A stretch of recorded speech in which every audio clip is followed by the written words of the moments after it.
Hello and welcome.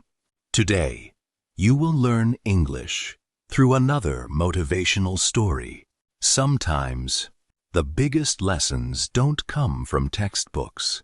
Sometimes, they come from ordinary conversations with ordinary people. Let's begin.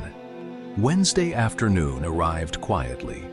As always, Sarah finished her classes before walking to the community library. The autumn air had become colder. She wrapped her scarf a little tighter around her neck and smiled as she stepped through the library doors. The children's reading session was already beginning. Hannah ran over as soon as she saw her. "Miss Sarah." Sarah laughed softly. "Hello, Hannah. I practiced." "You did?" Hannah nodded proudly. "One read 3 stories this week." "I'm very proud of you." Hannah smiled from ear to ear. "I wasn't scared this time." Sarah paused for a moment. Those words felt strangely familiar.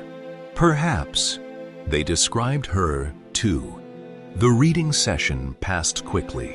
By the end, the children returned their books and hurried home with their parents.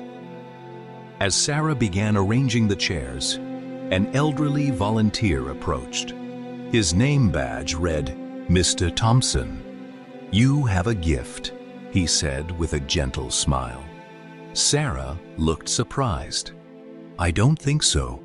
Mr. Thompson chuckled. "Interesting.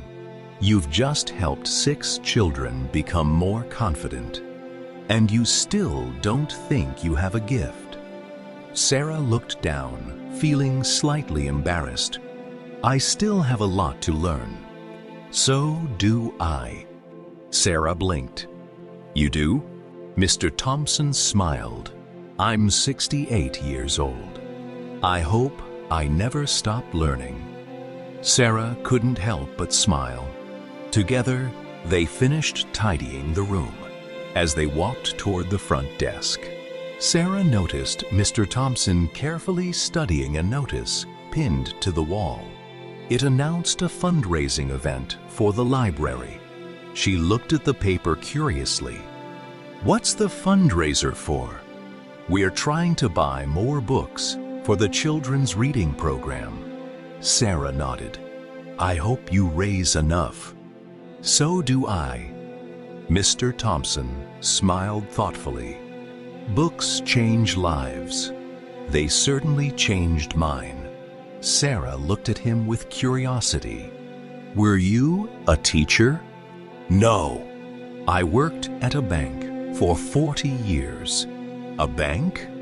Mr. Thompson nodded. "I spent most of my life helping people understand money." Sarah tilted her head. "I thought banks were only about numbers." Mr. Thompson smiled. "That's what many people think." He folded the notice and placed it back neatly. "But numbers tell stories." Sarah looked puzzled. "What do you mean?"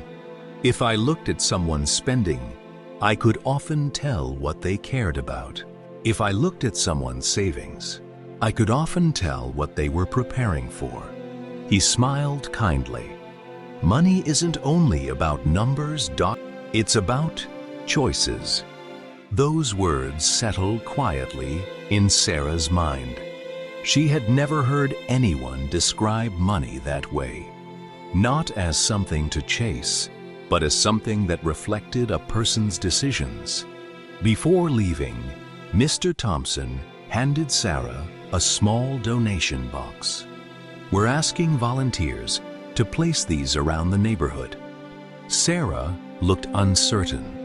"I've never done anything like that before." He smiled. "You've never volunteered before, either."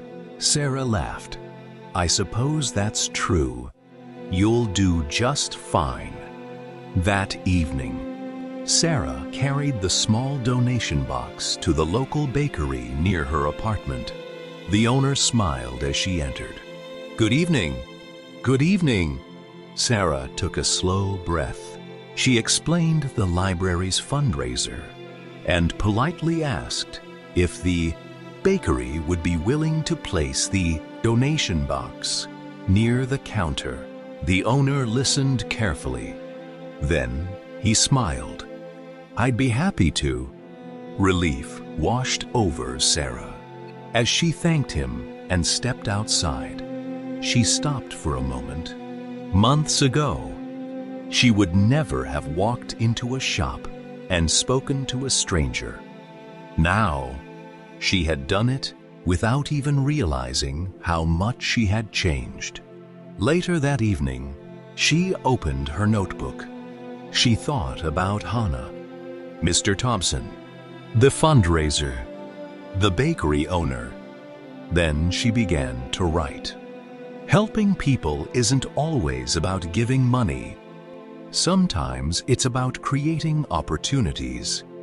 She looked at the sentence for a long moment. Then, beneath it, she added one more.